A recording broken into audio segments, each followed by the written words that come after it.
Thank you, Amy.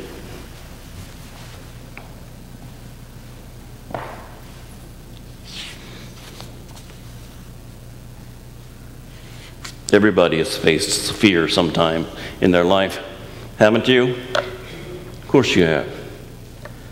And we all face fears differently. We face different fears. Some things we're afraid of that others are not. Some people can't understand why we're afraid. And we all react differently. Our heart might pound. We might feel our muscles tighten. Our blood pressure might go higher. Please don't let that happen. Maybe you cry when you're afraid. Maybe you run. Maybe you fight to eliminate the fear. In any case, your response is one that we think will eliminate the fear or the threat, whether it's running away or trying to eliminate the threat altogether. I have some fears. Growing up in Baltimore and in an area, there was always discussion about the mafia and who was there and who wasn't and all that stuff. And then Karen and I went to a movie one time called The Godfather. Man, I got to tell you, it opened our eyes in a wholly different way. When I walked out of that theater, I was looking over my shoulder for the hitman. I mean, it scared me. Another one that we saw was called The Exorcist. And I swore I'd never go to see another scary movie again. I just don't like to be scared. My wife loves it. She does. She'll want to watch the scary movie. I said, I'm going to go do something else. I'm going to go read. I'm going to go look at the computer, whatever. You watch the story. I'm not involved, period. I don't want to be involved. But she's had a passion for those. One time I was going on a trip. I used to travel a lot for business. And I said to her, now, don't take Nick, my son, to any scary movies. He was 4. He was 4. So in the middle of the movie, she took him to a scary movie. And in the middle of the movie, he looks up at her and said, Daddy told you not to take me to a scary movie.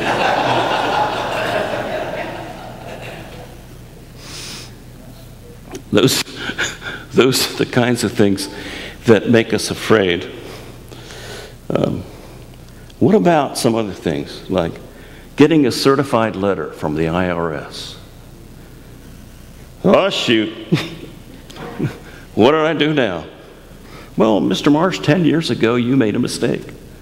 Okay. I heard something the other day about a politician that his platform is to raise taxes, but the saving grace is he's going to have the shortest form for the IRS in history.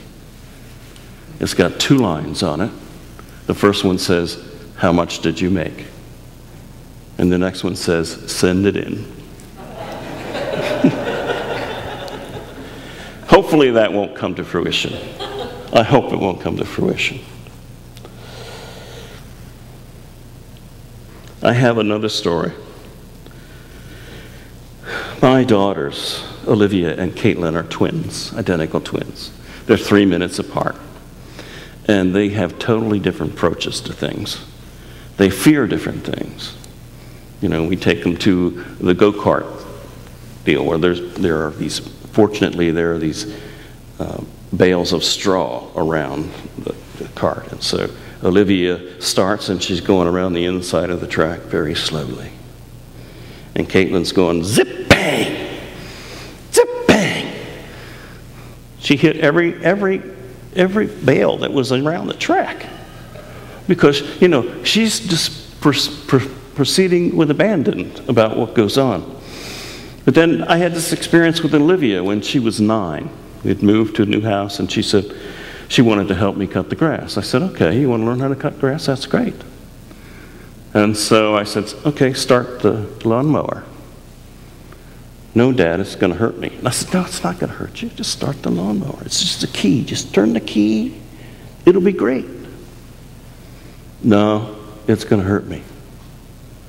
Olivia, please, turn the key. It won't hurt you. I'm afraid, Dad. Turn the cotton picking key. She turned it. She started the engine, and she started cutting grass. About 2 swipes, and that was it. And I said, well, what did you learn? She said, well, I learned how to start the lawnmower. I said, what else did you learn? And she says, being afraid keeps you from doing the things you want to do. I about fell flat on the ground. I thought that was great. Being afraid keeps us from doing what we want to do. Being afraid keeps us from what's on the other side of that fear. You know, is there danger? Is there opportunity? Is there hope? Those are the things we need to think about when we're afraid. What is it that I'm so afraid of? And don't I have somebody to accompany me through this fear? His name is Jesus. The swineherds were afraid when they saw Jesus heal a man who was possessed with lots of demons. And they went and told everybody in the town about how they were afraid. And so the town's curiosity was raised, and they all came out to see him. And here's Jesus, and this guy sitting there at his feet. He's got clothes on, for one thing. He doesn't stink like he used to. And he's in his right mind. Wow. That's a big change. I kind of wonder, what were they afraid of? Were they afraid of Jesus' power? Or were they afraid that something had changed in their life? Hey, there's the wacky guy over there in the cave. Oh, he's been there for years. Don't worry about him. We're just going about our business. But now the wacky guy is not there anymore. He's got clothes on. He speaks intelligently. And he's in his right mind. How do we do that? The town's response was, Jesus, you need to get the heck out of here. We don't need you. We don't want you. We don't want this kind of stuff going on. That's a problem.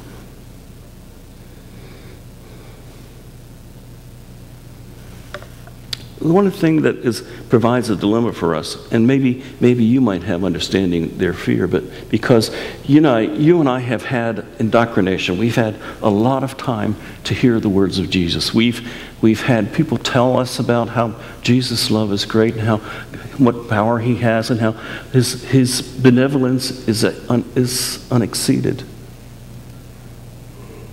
We have that experience. We may even have a witness to the work of Jesus Christ in our life that we can tell other people, that we rely on our own faith every day. And sometimes when our faith gets a little weakened, maybe we have to recall that experience one more time, just to get the courage up to face the fear ahead of us. So we do that. But because we live on the other side of the swineherd's fear, of the town's fear, we don't understand necessarily why they're so afraid. Because we are not afraid of Jesus. Because we know Jesus and we trust Jesus. Most of the time. Well, maybe some of the time. Or maybe once in a while.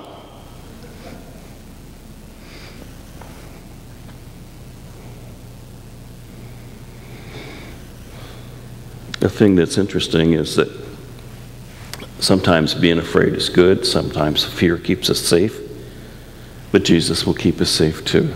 We should not be afraid of Christ. We can trust Christ. Now, you might remember from the story that the man wanted to go with Jesus. Do you remember that part? Return to your home, he said, Jesus said to him, and declare how much God has done for you. So he went away, proclaiming throughout the city how much Jesus had done for him.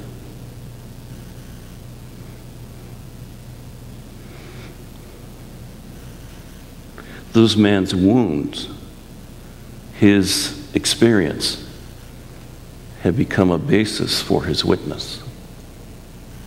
Those experiences that he was relieved of became the basis for his witness. I know Jesus will do things for you and me because I'm not crazy anymore. I'm wearing clothes now. I shave. And I love Jesus, and it's because I'm feeling better. My life is a whole lot better. I can even say hi to you and you won't be afraid and run from me.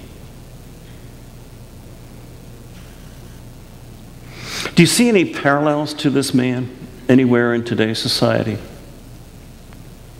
You see a homeless person who's been drinking, or a homeless person who's sitting by themselves chatting to whomever. I was at McDonald's the other day. There was a woman in a wheelchair sitting outside by one of the tables.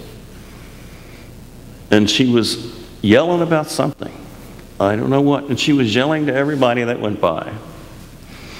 And the fellow that was there, he says, well, you know, I've complained to the management about her before. I said, oh, really? He said, yeah, I'm telling them if they can't get her out of here, I'm not coming here to eat anymore. Well, that's one way of dealing with the problem. The other way is to deal with what keeps us from solving that problem. To address the fear we have of getting involved, and to have the guidance of Christ to make things go forward, to make things go right.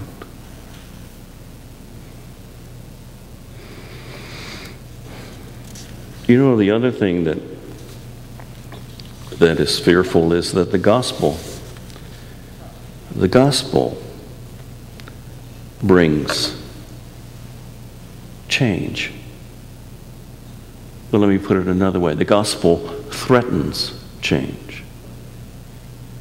If you accept the gospel and you believe it and you accept that Christ wants you to do something, then you have to accept the fact that you're going to have to get beyond what you perceive is a threat to your way of life, to your thought process, to dealing with your friends, to dealing with society, to dealing with what your friends think about, to dealing with what your family's going to say. And how do you do all of that? Changing within, and stepping out in favor of the gospel, in favor of Jesus Christ, letting the work of Jesus Christ change you, create you, recreate you, so that you have a witness, so that you can go out and tell the world how much God has done for you. We're in the midst of change as a church. Some of us are not too happy about the change. Some of us miss Pastor Maria greatly, and that's good. But we should also embrace the change, not be so afraid of it.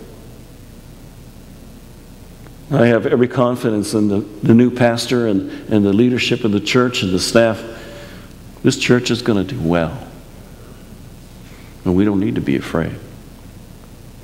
And if we have a dilemma, we can call on Christ. There's no reason to be afraid. That's okay. But what's on the other side of the change? What's on the other side of our fear? Amen.